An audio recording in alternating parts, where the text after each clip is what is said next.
If you have ever been to Dubai, you know it's unlike any other city in the world. Dubai has attracted global attention through large construction projects and sports events, in particular the world's tallest building, the Burj Khalifa. And due to wealth from oil and business, Dubai only stands to become more impressive as time progresses. Like a city out of a science fiction novel, Dubai grew out of the desert at a miraculous speed. The city has seen a 5,000% population increase since the 1960s and shows no signs of stopping. But the craziest part of Dubai is not its skyscrapers or its oil tycoons. In reality, it's the one-of-a-kind, hyper-futuristic police force. It's hard to know where to begin with this legendary police squad. For starters, the 15,000-strong unit has apparently started training its officers how to pilot a new flying motorbike. That's right, Dubai drivers might get pulled over by a flying bike cop if they make a false move. The vehicles are expected to be in action in just over a year's time, coinciding with Expo 2020, the Festival of Human Ingenuity, which Dubai won the right to host. Each S3 2019 hoverbike costs $150,000, though HoverSurf has gifted Dubai police its first example to allow training to begin and to help get the promotional ball rolling. The two parties signed a partnership agreement in late 2017. Based on a prototype previously made from aluminum, the body of the electric vertical takeoff and landing bike is a one-piece carbon fiber composite, which both reduces the weight and adds structural rigidity. The new curb weight, now just 253 pounds, means HoverSurf has been able to install a more capacious battery discharging 12.3 kilowatts as part of the S3 2019's hybrid powertrain. This also allows the drone, restricted by law to a 96 km/h speed limit and an altitude of 16 feet, to fly for up to 40 minutes on what the company calls drone mode. And while the flying motorcycles put the Dubai police force in the headlines recently, this isn't their first foray into exciting vehicles. It all started back in April 2013, when they announced they would be adding a Lamborghini Aventador to the fleet. This was the obvious choice if you were in the market for a maximum wow factor mainstream supercar back then, so it came natural, even if the car came with a $350,000 price tag. They also added a $200,000 McLaren MP412C with a max speed of 207 miles per hour to the fleet. Complete with flashing lights, it can accelerate from 0 to 62 miles per hour in 3.1 seconds. The custom-made vehicle, painted in Dubai's flagship green and white colors, carries a 2020 number plate to celebrate the nation's successful World Expo 2020 bid, which will showcase business, creative, and economic innovation in the country to millions of visitors. Subsequently, the officials announced that they would also add a Ferrari, and it wasn't long until we got to see that they went for something a bit more practical than the Aventador, going for the 4-seat and just as four-wheel driven Ferrari FF.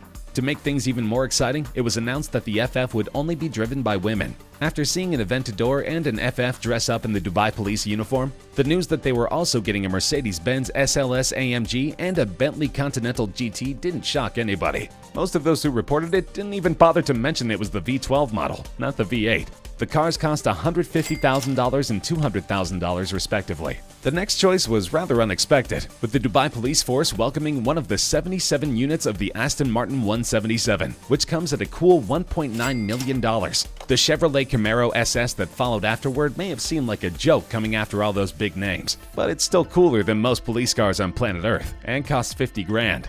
And finally, in 2017, the Dubai police force outdid themselves by welcoming the world's fastest police car into their flight, a Bugatti Veyron.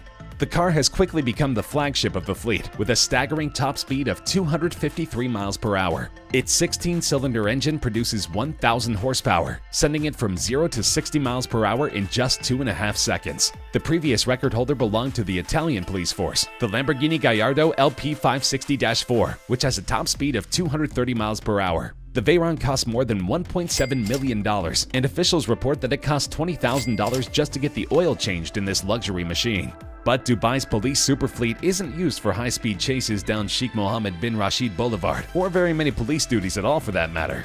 Instead, the cars cruise around the Dubai Mali area and Jumeirah Beach residents in search of tourists and attention. The role of the fleet is to break down barriers between the police and the public, explains Major Sultan Al-Mari of Dubai Police's General Department of Transport and Rescue. We're not looking to just show off with the car. We're looking to show tourists how friendly the police is here in Dubai, Sultan told CNN. We're looking for ways to connect with people all the time. While multilingualism and good communication skills are requirements for the job, drivers also need to have a good sense of humor. Sultan says people often jokingly ask the police to arrest them so they get to ride in the cars. Since the beginning, car makers have been vying for a spot on the fleet, which they see as an opportunity to market their own brand, according to an executive from a premium car manufacturer. It's very prestigious to have the Dubai police as your customer, and it's something that all the dealerships will fight for, he said. Once you've spent many years trying to get into a fleet, you want to stay in, and everybody else is trying to get in.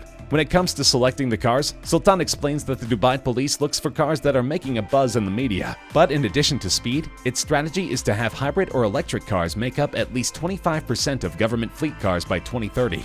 2 BMW i8s and 3 Porsche Panamera SE hybrids have already been added to the police fleet. It's good for them to consider the environment, but let's also remember that the police force in Dubai spends more on each of their supercars than it costs to send a child to college in the United States. There is so much money flying around Dubai that some people accuse the police force of being wasteful.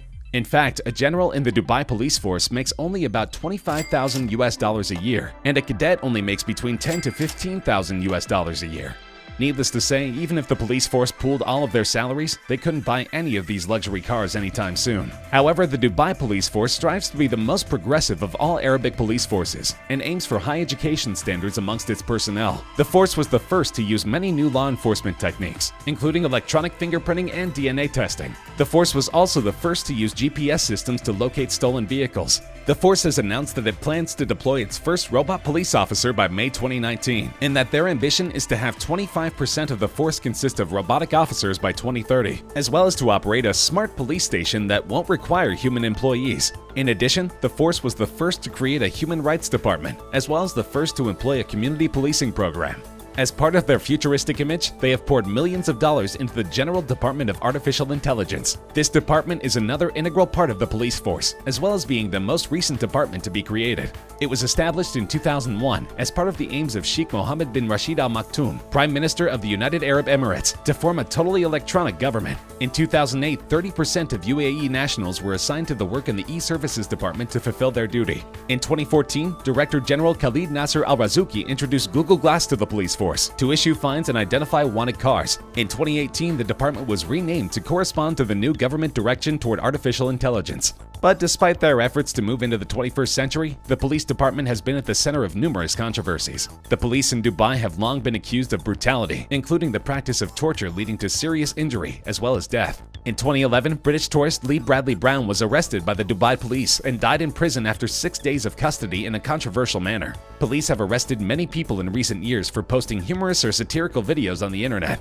Anyone posting material deemed offensive to Islam, the government, or to the royal families are subject to arrest. Police have also been accused of using excessive force when dealing with protesters or prisoners. Freedom of speech in Dubai is limited, with both residents and citizens facing severe sanctions from the government for speaking out against the royal family or local laws and culture. Most of the low-paid laborers are victims of human trafficking or forced labor, while some women are even trafficked into the growing sex trade in Dubai, a center of human trafficking and prostitution. However, statistically, Dubai is the 9th safest city in the world. There seems to be a misuse of power, but the police are still effectively preventing violent crime. This is impressive because not very long ago, Dubai was at the center of the world financial crisis, and crime was rampant. In fact, luxury cars worth hundreds of thousands of dirhams can be found gathering dust on roadsides across Dubai, the remnants of the city-state's economic boom that was brought to an abrupt halt by the global financial crisis. The financial crisis forced many companies to slash jobs, and those made redundant who had taken advantage of easy credit during the boom found themselves unable to meet car payments. Dubai municipality said 1,476 vehicles were recovered in the year to July 31st, compared to 1,227 during the same period in 2008. In a sandpit in one affluent Dubai neighborhood, The Springs, a Land Rover Discovery was found motionless, covered in dust, with "Another one bites the dust" written on a grimy side window. A few miles down the road in another residential district called Al Barsha, a Porsche Boxster was parked with keys in the ignition. On the passenger seat are documents for a 144,000 dirham loan taken out at the Dubai Bank.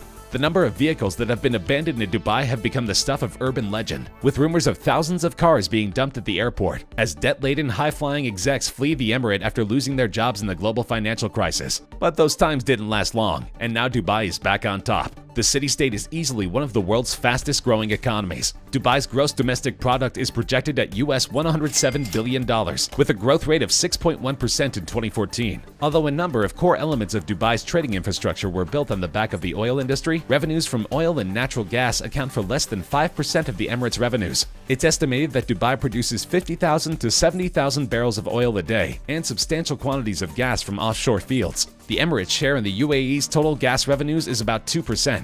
Dubai's oil reserves have diminished significantly and are expected to be exhausted in 20 years. Real estate and construction, trade, entrepot, and financial services are the largest contributors to Dubai's economy. So regardless of the naysayers, Dubai has more than enough tax revenue to fund an incredible host of police vehicles. Don't expect them to buy any more civilian cars in the near future. The chief of police says the fleet has brought the force an incalculable amount of good publicity, and they intend to pursue even more amazing vehicles in the coming years.